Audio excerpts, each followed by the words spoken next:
teenager yet. Tonight in Dimension, WCCO's Dave Wildermuth has a story of a gritty kid and his mission to make you forget he's somebody special. Someday, Justin Zook may be a phenom golfer. What the heck? Where'd it go? For now, though, the Plymouth 12-year-old is a one-sport wonder. And I do mean wonder. How many surgeries have you had, do you know? I think like 20. Justin was born with a series of birth defects. His right foot was a stub at the end of a leg that would never grow on its own. Every time his left leg grew naturally, specialists would have to literally break his bones and surgically lengthen the right to make it compatible.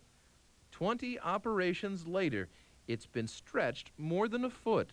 Everybody says I have a really high threshold for pain. I mean, it hurts, but you can live with it. It's not like, it doesn't hurt every day. From the time he was a baby, Justin always seemed more comfortable in the water. Eventually, it would replace the physical therapy that he absolutely needed but detested. In the process, he was becoming an incredible swimmer.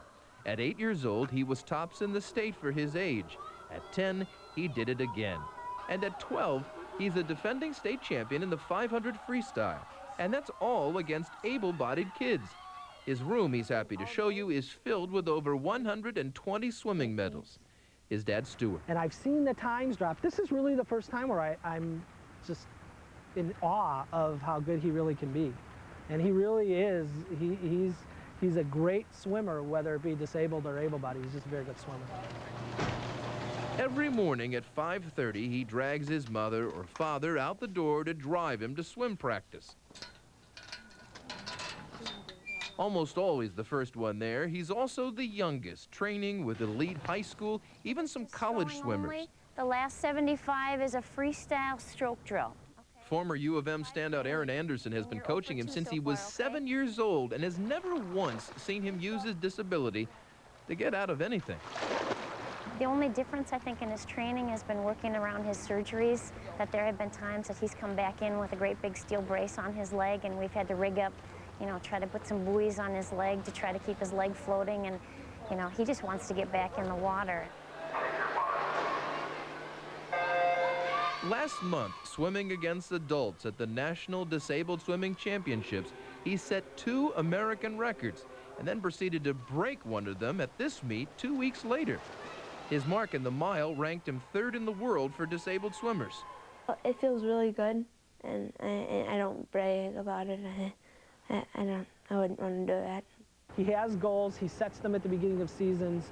He sets them in school. He sets them in anything he does. And he will do anything it takes to get to that goal. This fall, Justin will swim in the warm-up to the Paralympics. It's called the World Disabled Championships in New Zealand. And then in November, he'll have what he hopes will be one of his final leg operations. When I was little, lots of doctors said that I won't be able to walk, or I might need glasses, or I won't be able to play sports. But I still will try, and I don't just give up right away. Which may bode well for his golf game, because even Justin knows you can't spend all your time in a pool. For Dimension, I'm Dave Wildermuth. There we go. What an inspiration. You probably noticed that Justin's speech is a little off. He was born with an enlarged tongue, and doctors hope to fix that as he gets older. Some other doctors have figured